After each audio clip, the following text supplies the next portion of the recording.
Doctor সাহেব সেটা আলোচনা করবেন। আমি কথায় বলেছিলাম যে ডক্টর সাহেব বলছে টুপিটা ছিঁড়া ভুলই করলো কিনা, তবে কাজটা ঠিক আছে, টুপি ছেড়ে নাই, বেদাত ছিঁড়েছে। পাঁচকল্যের ব্যাখ্যা বাই করে এটা পাঁচ পীরের, আবার কয় এটা পাঁচ ইসলামের পাঁচ স্তম্ভের, আবার বলে যে শিয়াদের মোহাম্মদ হাসান হোসেন পাঞ্জস্তন, যে নামেই বলো না কেন বেদাত তো বেদাতি। পাঁচকল্যে যদি ছিঁড়ে থাকে ওটা টুপি ছিঁড়ে নেই, ওটা ছিঁড়েছে বেদাত। ওই ব্যাখ্যায় যাও, কোনো কিছুই কাজে আসবে না। তুমি পিসাব বুজুর্গ শিরক করে মারা গেছো, মুশরিকদের সাথে তুমি জাহান্নামেই থাকবে পিসাব হওয়া সত্ত্বেও। কেন তাওহীদ তোমার মধ্যে নাই, শেষ হয়ে গেছো। এই সময় আল্লাহ বলে দেবেন ইয়া আহলান নারে খুলুদ, পিসাবরা সহ মুশরিক পীর আর হিন্দু মুশরিক খ্রিস্টান মুশরিক সকল মুশরিকের ঠিকানাই কোথায়? চিরস্থায়ী হয়ে গেলে আর বের হওয়ার উপায় নাই। আর জান্নাতবাসী বলবে ইয়া আহলাল জান্নাতে খুলুদ, তোমাদের মৃত্যু নাই, মৃত্যুকে আমি জবাই করে দিয়েছি, মৃত্যুর মৃত্যু হয়ে গেছে, তোমাদের এখন কি শুধু বেঁচেই থাকবে আর মৃত্যু নাই। জাহান্নামবাসীদের দুঃখ বেড়ে যাবে, জান্নাতবাসীরা আর খুশি হয়ে যাবে, প্রফুল্ল হয়ে যাবে। প্রশ্ন উত্তরও চাবো, মৃত্যু জিনিসটা কি আপনাদের কাছে প্রশ্ন? মৃত্যু মানে কি বলেন, কে বলতে পারবেন?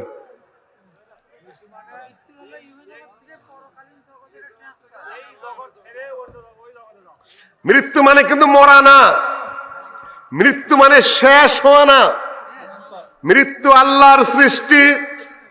আল্লাহ নিজে বলেন আল্লাযী খালাকাল মাউতা ওয়াল হায়াতা লিয়াবলুয়াকুম আইয়ুকুম আহসানু আমালা। মৃত্যু আল্লাহ সৃষ্টি করেছেন, জীবন আল্লাহ সৃষ্টি করেছেন। আল্লাযী খালাকাল মাউতা ওয়াল হায়াত, মৃত্যু আগে না জীবন আগে? বলেন মৃত্যু আগে না জীবন আগে? মৃত্যু আগে। আল্লাযী খালাকাল মাউতা ওয়াল হায়াতা, যিনি মৃত্যু সৃষ্টি করেছেন এবং জীবন সৃষ্টি করেছেন, লিয়াবলুয়াকুম, তোমাদেরকে পরীক্ষা করার জন্য, আইয়ুকুম আহসানু আমালা, তোমাদের মধ্যে কে ভালো আমল করো। এই জন্য ভালো আমল এইটা যদি পরীক্ষার বিষয় না থাকতো, আল্লাহ আপনাদেরকে কি মৃত্যু দিতেন না, জীবনও দিতেন না। মৃত্যু কি কোনো জিনিস? কে বলতে পারবেন মৃত্যু কি কোনো জিনিস? মৃত্যু একটা জিনিস না। পট করে বলছেন সমস্যা নাই, বলুন আমি তো আছি ইনশাআল্লাহ। না থাকলে আমার চেয়ে বড় যারা, তারা কারেক্ট করে দেবে। আমি প্রশ্ন করছি আপনাদের কাছে, মৃত্যু কোনো জিনিস কিনা? আল্লাহর দৃষ্টিতে মৃত্যু একটা জিনিস। যেহেতু মৃত্যু আল্লাহ সৃষ্টি করেছেন, যা সৃষ্টি করেছেন তা তো একটা জিনিসই হবে নাকি? মৃত্যু একটা জিনিস। আগে শেষেরটা আবার আগে বলে নেই। জান্নাতবাসীকে আল্লাহ পাক জান্নাতে দিয়ে দিবেন, জাহান্নামবাসীকে আল্লাহ জান্নাতে দিয়ে দিবেন। তারপরে আল্লাহ বলবেন জান্নাতবাসীকে তামান্না, আশা করো। কি কি আশা করতে চাও? সহিহ বুখারী হাদিসে এসেছে মানুষের বয়স যত বাড়ে আশা তত বাড়ে। তার মধ্যে গোটা দুই আশা আছে, খুব কঠিন আশা। একটা হলো আয়ুর আশা, আর একটা হলো ধনের আশা, সম্পদের আশা। হ্যাঁ রে মইরা জামুগারে, আরো একটু গাড়ি করতে পারতাম, আর একটু বাড়ি করতে পারতাম, হ্যাঁ একটা ঘর দুয়ার করতে পারতাম। এই যে মইরা যাবো, এই ধন সম্পদের আশাটা বাইরে যায়। আর আয়ুর আশা, হাই রে মইরা যাবো কিনা, আমারই মাঝে মাঝে চিন্তা থাকে, এতগুলা বয়স পাড়ি দিয়ে আসলাম, কখন যে মইরা যায়, আল্লাহ একটু আয়ু বাড়াই দিও। আদম আলাইহিস সালাম আমাদের বাবাও আয়ু বাড়ায় চায়। ঊর্ধ্বাকাশে আকাশে আল্লাহ সৃষ্টি করলেন আদমকে, আদমকে সৃষ্টি করে তার মধ্যে রূহ দিলেন। মানুষ মরে কিভাবে? কি ঘটে? রূহ বেড়ে যায়। এই যে কথা বলছি না, দেহ আছে, এর মধ্যে আবার কি আছে? রূহ আছে, আত্মা আছে, তাই না? রূহ বেড়ে গেল, আমি কি স্থির, হাত উঠবে উপরের দিকে, কণ্ঠতে আওয়াজ বের হবে, যেভাবে আছে এইভাবেই থাকবো, হাত এখানে লাগা থাকবে, হাঁটু এই বাঁকাই থাকবে, তাই না সোজাও করতে পারবে না। অনেক জায়গা থেকে আমার কাছে প্রশ্ন আসে মহিলাদের ব্যাপারে, যে নাক ফুল মরার পর আর খুলতে পারতেছে না, এখন কি করবে? আপনাদের এলাকা থেকে প্রশ্ন গেছে আমার কাছে। নাকফুল নাকে ছিল, এ অবস্থায় মৃত্যু হয়ে গেছে, নাকফুল খুলতে পারতেছে না, এখন নাক কাইটা খুলবে কিনা, আমি কোন নাক কেটে নাক ফুট খুলবা কেন? নাক ফুলটাই কাটো। মারা গেছে, এখনো নাক ফুলো খসে না, আটকা ধরেছে, চিমটা ধরেছে। কি বেরিয়ে গেছে? কি বেরিয়ে গেছে? আত্মা বেরিয়ে গেছে। ঊর্ধ্বাকাশে আল্লাহ তাআলা আদম আলাইহিস সালামকে, আমাদের বাবাকে সৃষ্টি করলেন। সৃষ্টি করার পরে ফেলে রাখলেন, মাটিতে সৃষ্টি করেছেন, তার মধ্যে রূহ দিলেন। রূহ আস্তে আস্তে উপরের দিকে ওঠা শুরু করলো। যখন নাক পর্যন্ত পৌঁছে গেল, তখন মারলেন একটা হাঁচি, চুকে। তারপরে বললেন কি? আলহামদুলিল্লাহ। আর আলহামদুলিল্লাহ শুনলে কি বলবেন? ইয়ারহামু আল্লাহ। আর ইয়ারহামুকাল্লাহ বলার পরে কি বলবেন? ইয়াহদিকুমুল্লাহ ওয়া ইউসলিহ বালাকুম। মাশাআল্লাহ, আগের কাতারে ভালো ছাত্ররা বসেছেন, মাশাআল্লাহ জবাব দিতে পারতেছেন। বক্তৃতা করে লেকচার দিয়ে একটু আরাম পাবো, কিন্তু সময়টা কম। সম্মানিত উপস্থিতি, রূহের জগতে সৃষ্টি করার পরে আল্লাহ ওয়াহদাহু লা শারীকা লাহু আদমের পিঠের মধ্যে এরকম একটা পোঁজ দিলেন। আল্লাহর হাত আছে না নাই? কেমন? আল্লাহর মতোই। কেমন তা আমরা জানি না, হাত আছে এইটুকু জানি। আল্লাহ বলেছেন হাত আছেন, তার হাত, কিন্তু কেমন তা আমরা জানি না। লাইসা কামিসলি শাই ওয়া হুয়াস সামিউল বাসীর। আল্লাহ আদমের পিঠের মধ্যে স্পর্শ করলেন, সেখান থেকে ছোট্ট ছোট্ট ছোট্ট ছোট্ট দেহ বেরিয়ে আসলো। আদমের দৈর্ঘ্য কতটুকু? 60 হাত 70 জিরান। তার মধ্যে কত মানুষ? আজকে যত মানুষ এই পৃথিবীতে আছে, কয় শত কোটি, কে বলতে পারবেন? 700 কোটি মানুষ আছে। আর এখন তো শুধু আছে, যারা মারা গেছে তারা কত কোটি, আর যারা ভবিষ্যতে আসবে তারা কত কোটি জানি না, কত হাজার কোটি হবে। সব মানুষগুলো আদমের পিঠ থেকে বেরিয়ে আসলো।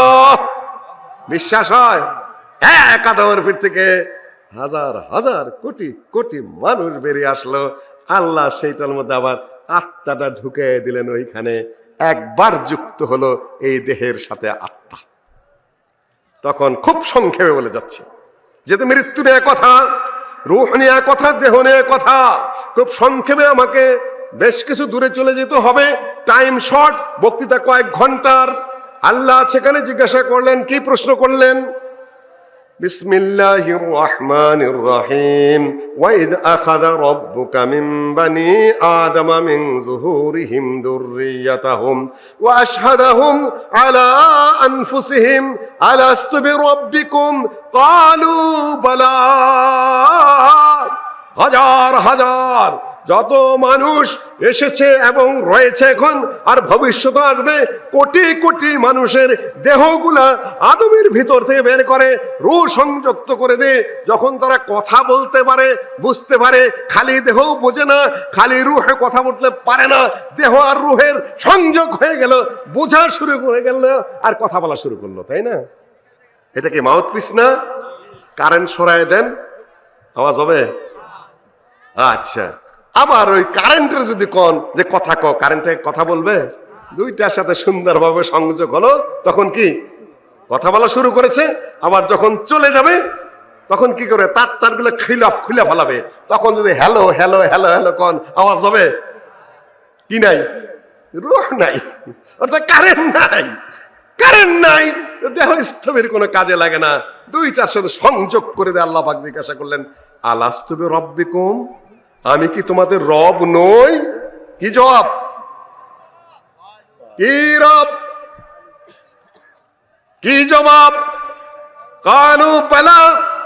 আজকে আমি আপনাদের হাজার হাজার মানুষকে প্রশ্ন করছি, বলুন তো আপনাদের রব কে?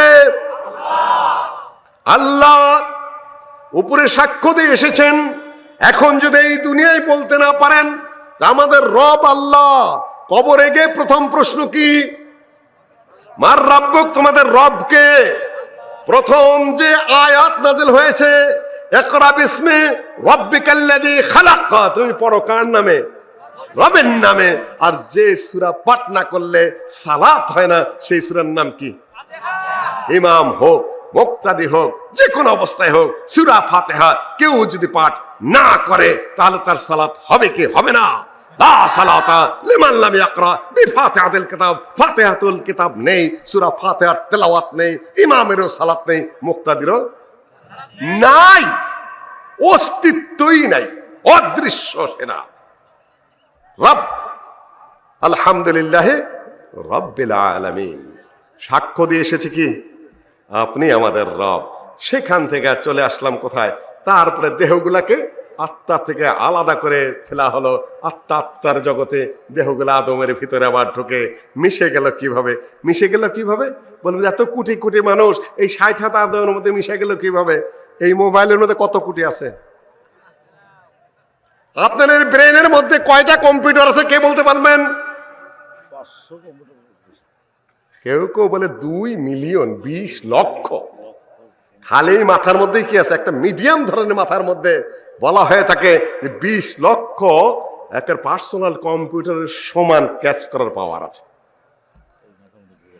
তাহলে আদমের মধ্যে আল্লাহ কিভাবে দেহ ঢুকাবেন? আল্লাহর জ্ঞান কি বৈজ্ঞানিকদের সাথে কম? আপনার চিন্তার বিষয় কি?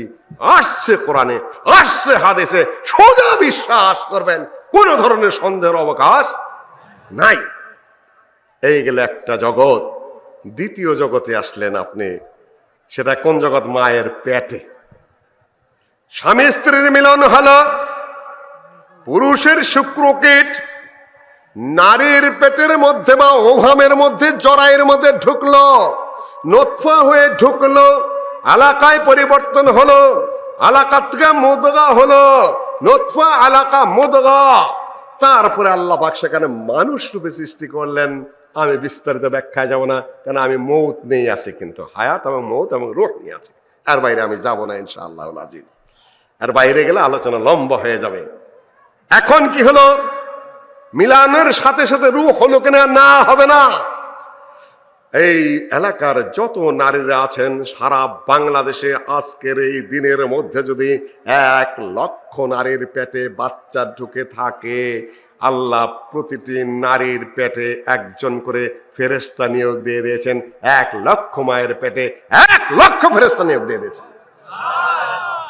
ফেরেশতা ডাকছে রব্বে নুতফা, রব্বে নুতফা, রব্বে নুতফা। কতদিন? 40 দিন।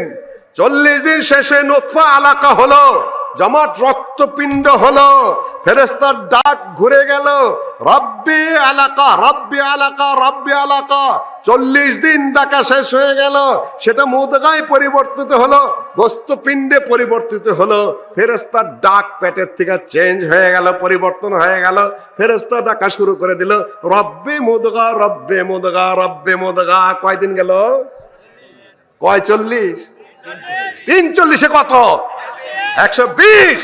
100 কম ও বেশি 120 দিন যখন হয়ে গেল, সহিহ বুখারীর হাদিস, সহিহ মুসলিমের হাদিস, তখন রূহটা আবার কোথা থেকে আসবে? উপরে কিন্তু একবার যোগ হয়েছিল দেহে আর রূহে, বুঝতেছেন তো আমার কথা? আবার আইসা যোগ হলো, সেই দেহটা কোথায়? আদমের পিঠের মধ্যে ছিল, সেইটা আবার কি করে এই বাপের মধ্যে আইলো, সেইটা আবার কি করে মায়ের মধ্যে ঢুকলো। কি করে বুঝতে পারলো যে আকাশে যে লোকটা আব্দুল্লাহ ছিল, এই বাপের পেট থেকে ওই মায়ের পেটে যুক্ত হয়ে ওই আব্দুল্লাহ আব্দুল্লাহ হয়ে গেল, রূহ আর আত্মায় মিশে, রূহ আর দেহে মিশে? কল্পনা করেছিলেন? কার ক্ষমতা এটা? তাবারাকাল্লাহু আহসানুল খালিকিন। আল্লাহ বলেন, সৃষ্টির বিধান আলোচনা করার পর আল্লাহ বলেন, তাবারাকাল্লাহু আহসানুল খালিকিন। তিনি বরকতময়, তিনি করুণাময়, তিনি দয়াময়, যিনি পৃথিবীর বুকে যত বৈজ্ঞানিক থাক, যত আবিষ্কারক থাকে না করো, সবচেয়ে উত্তম, সবচেয়ে উৎকৃষ্ট আবিষ্কারক কে? আল্লাহ নিজেই বলছেন মানুষ সৃষ্টির বয়ান দেওয়ার পরে, ফাতাবারাকাল্লাহু আহসানুল খালিকিন। না হলে আদমের পিঠে ছিল যে কি, যে মানুষগুলা, সেই মানুষ কি করে বাপের ওরসে আইলো? সেইটা আবার কি করে মায়ের অভাবের মধ্যে থাকলো? সেইখানে আবার কি করে সেই দেহটা এখানে আবার আকৃতি পেল? সেইখানে আবার ঊর্ধ্বাকাশ থেকে এসে রূহটা যুক্ত হয়ে গেল 120 দিনের মধ্যে। এই দ্বিতীয়বার রূহ আপনার সাথে যুক্ত হল। আসলেন এই পৃথিবীতে। এখন আপনি কয় নম্বর জগতে আছেন? কোন এক জলসায় জিজ্ঞাসা করেছিলাম, এখন কয় নম্বরে আছেন কে বলতে পারবেন? 3 নম্বর স্টেশনে আছেন। মায়ের পেট থেকে বেরিয়ে আসলেন। এখন কিন্তু আমি একটা প্রশ্ন করি, যেটুকু স্টেশন পাড়ি দিয়ে আসলেন, আমি ঢাকা থেকে আসছি, ঢাকা থেকে বগুড়ায় হল্ট করেছিলাম, বগুড়ার থেকে আবার গাইবান্ধা এখন আসি। আবার যদি আমি ঢাকার দিকে ফিরে যেতে চাই, ফিরে যেতে পারবো কিনা? পারবো ইনশাআল্লাহ, বেঁচে থাকলে পারবো। গাড়িতে উঠবো, আবার বগুড়া হয়ে আবার ঢাকা চলে যাব, তাই না? কিন্তু আপনি আগের স্টেশনে ফিরে যেতে পারবেন? কোন স্টেশন আগেরটা? মায়ের পেট পাড়ি দিয়ে আসছেন, ওই স্টেশনে ফেরত যেতে পারবেন না। মায়ের পেট থেকে আকাশের সেই স্টেশনে ফিরে যেতে পারবেন কিনা? পারবেন না। ভুলিয়া কি গেছ পথিক, আসিয়াছ কত দূরে। ঊর্ধ্বাকাশে, জন্মার পূর্বে ঊর্ধ্বাকাশে কি ওয়াদা করেছ, কাকে ভালোবাসবে বলে কাকে ভালোবেসেছ। ঊর্ধ্বাকাশে ওয়াদা করে এসেছিলেন মার রব্বুকা, তোমার রবকে। কি ওয়াদা করে এসেছিলেন? আল্লাহ তুমি রব। দুনিয়াতে এসে মনে আছে তো, মায়ের পেটের মধ্যে ফেরেশতা আল্লাহকে রব বলে রাখছে। এখানে রব্বে নুতফা, রব্বে আলাকা, রব্বে মুদগা, রূহ আসলো। আপনি যদি এখন মায়ের পেটে যখন ছিলেন, 6 মাস হওয়ার আগে যদি মায়ের পেট থেকে দুনিয়ায় আসতেন, বাঁচতে পারতেন না? মরে যেতেন? মরে যেতেন। 6 মাসের আগে বাচ্চা জন্মলে সেই বাচ্চা সাধারণত বাঁচে না, তাই না? আবার এখন পৃথিবীতে এসেছেন, অপারেশন করে যদি আপনাকে মায়ের পেটে ঢুকিয়ে দেওয়া হয়, আপনি বাঁচবেন? মা বাঁচবে? দুইটাই মেরে যাবে।